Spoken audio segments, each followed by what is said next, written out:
ladders lean against the structure. Wires snake across the floor. Radiation counters click softly in the background. A handful of men stand silently, watching. At the center of it all is a thin, quiet physicist with sharp eyes and a calm voice. Enrico Fermi. He checks his watch. 25 PM. A technician slowly pulls a wooden control rod from the pile of graphite and uranium. The movement is careful, almost ceremonial. Every man in the room knows the stakes, because if the calculations are wrong even slightly, this experiment could spiral beyond control. But if they are right, humanity will unlock the power of the atom. The Geiger counters begin clicking faster. Tick, tick, tick, tick, tick. Fermi watches the instruments like a chess player studying a board, only he fully understands. His notebook rests on his knee, filled with numbers scribbled in pencil. No panic, no excitement, just quiet concentration. Then the clicks accelerate again. Fermi looks up. Pull it another foot. The technician hesitates, then obeys. More clicks. Faster now. Across the room, another physicist scribbles readings onto a clipboard. Sweat beads on his forehead to September 1942. Rain streaks against the tall windows of a dimly lit War Department office, mirroring the tension within. General Leslie R. Groves, a formidable figure in uniform, meticulously examines a thin folder on his desk. His brow is deeply furrowed as he pores over papers detailing the Manhattan Project. A stark departure from his past. The name J. Robert Oppenheimer appears repeatedly. His unconventional profile and troubling security report a persistent concern. Groves leans back, a flicker of impatience crossing his face.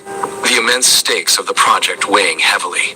The quiet tapping rain outside underscores the profound tension as he contemplates a weapon that could alter civilization forever.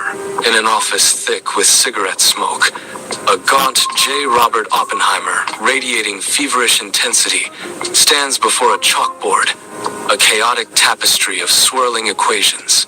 He articulates complex nuclear reactions to captivated graduate students. Their faces a mix of awe and struggle to keep pace. A sudden, palpable silence descends as General Groves enters.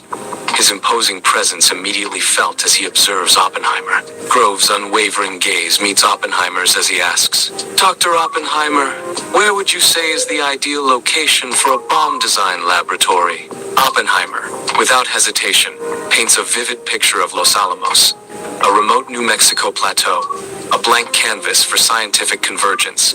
As Groves listens intently, the vast, rugged New Mexico desert stretches under an unyielding sky, a canvas of immense, terrifying potential. Construction vehicles, mere specks, break ground, marking the nascent stage of the secret Los Alamos laboratory. The desert silence is heavy with an unspoken fear. What if the chain reaction ignites the atmosphere, destroying the planet? An invisible weight hangs in the air. A convoy of army trucks ascends a winding dirt road, silhouetted against the stark New Mexico sunrise. Thick dust billows behind the trucks, a silent warning of the immense changes on the horizon. The vehicles carry the first wave of construction materials, hinting at a transformative future. The camera pans, revealing a small, tranquil boarding school, nestled amidst pine trees on the mesa. Its peaceful buildings stand in stark contrast to the encroaching military presence. Dust clouds, like an ominous shroud, foreshadow the profound transformation about to unfold. Inside a rudimentary Los Alamos lab, J. Robert Oppenheimer, thin and intense, meticulously organizes chalkboards filled with complex equations. Around him, young, energetic Richard Feynman and seasoned Edward Teller argue passionately, their voices filling the smoke-filled air. Oppenheimer moves among them, a conductor orchestrating a symphony of brilliant minds, pushing towards a unified, terrifying goal. The constant hum of construction outside the thin wooden walls underscores the palpable tension of their desperate work. They grapple with insurmountable problems of bomb design, especially the unpredictable and volatile nature of plutonium. In a dimly lit Los Alamos lab, a small group of scientists, including von Neumann, huddle around a chalkboard. New, daunting equations fill the chalkboard, their complexity a silent testament to the challenge ahead. Oppenheimer watches intently as they discuss implosion, the air thick with hushed, urgent whispers and the scratch of chalk. The gravity of the unprecedented engineering feat settles over them, a palpable weight in the quiet room. Oppenheimer slowly nods. The immense weight of war and potential casualties. The vast New Mexico desert stretches endlessly under a starless, pre-dawn sky, a canvas of profound desolation. A barely audible sigh of wind whispers across the empty flats, a chilling prelude to the impending dawn. In the distance, a colossal 100-foot metal tower pierces the gloom, a stark silhouette against the fading night. At its apex, a 5-ton gadget perches precariously, an ominous jewel atop the metallic monolith. A complex spiderweb of cables, high-speed cameras, and miles of instrumentation wire converge on the tower. These metallic sinews glint faintly in the encroaching darkness, hinting at immense, unseen forces at play. Inside the reinforced bunker, J. Robert Oppenheimer stands rigid, his gaunt face illuminated by the faint glow of his cigarette. General Leslie R. Groves paces nervously, his eyes fixed on his watch as the air crackles with unspoken tension. Beyond the bunker, a flickering lightning storm rages, hinting at the first blush of sunrise on the horizon. Scientists huddle in fear and morbid fascination, some prostrate, others donning welding goggles, awaiting the unknown. Oppenheimer's knuckles are white as he grips a railing, a voice echoing, T-5 minutes.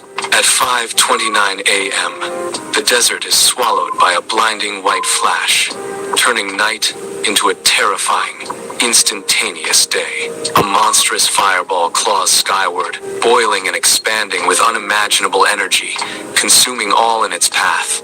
Moments later, a physical shockwave slams into distant bunkers, rattling windows and making the earth tremble. Above, the terrifying, iconic mushroom cloud begins its slow, ominous ascent, twisting into the sky. Oppenheimer watches from the bunker, his face etched with a profound, chilling realization. In a whisper of horror and awe, Oppenheimer utters, "Now, I am becoming." The Ota River glistens under a tranquil morning sun, its surface reflecting the clear sky in a deceptive calm. Trams, filled with workers and uniformed schoolchildren, rumble along their tracks, bells echoing through the vibrant city. A woman hangs laundry on a balcony, the fabric snapping gently in the breeze, a symbol of ordinary life. A child chases a ball in a park, their laughter a bright, innocent sound cutting through the morning air. The scene is bathed in a precious normalcy, hinting at a peace about to be shattered in an instant. Colonel Paul W. Tibbets, etched with intense concentration, commands the stark, functional cockpit of the B-29 Superfortress. Behind him, the ominous Little Boy bomb hangs in the bay, its metallic surface gleaming under interior lights. Crew members, their faces grim, whisper professional tones over crackling headsets, confirming weather and target acquisition. The air crackles with chilling anticipation, a stark contrast to the world unknowingly below.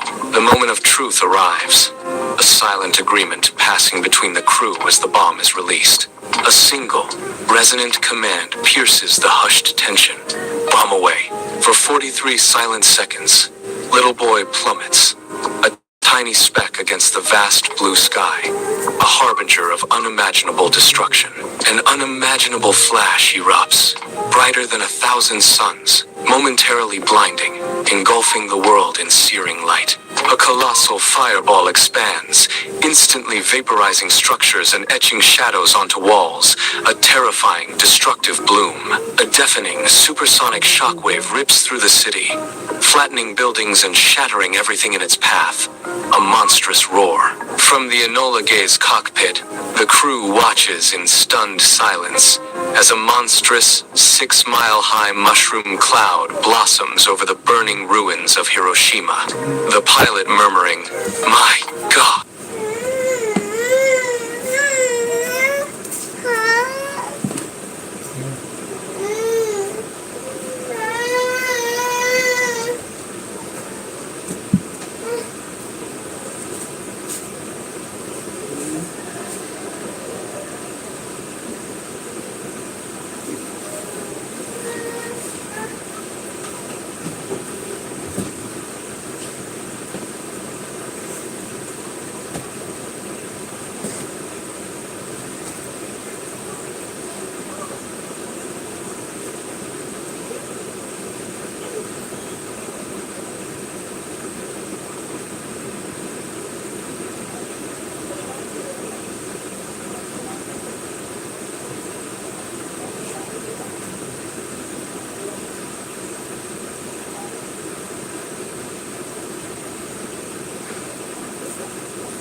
Annem lider geçeydi.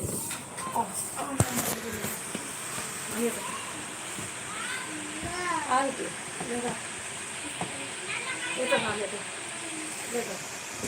Leda. Annem leda तुम. Leda. Leda. Leda. Leda.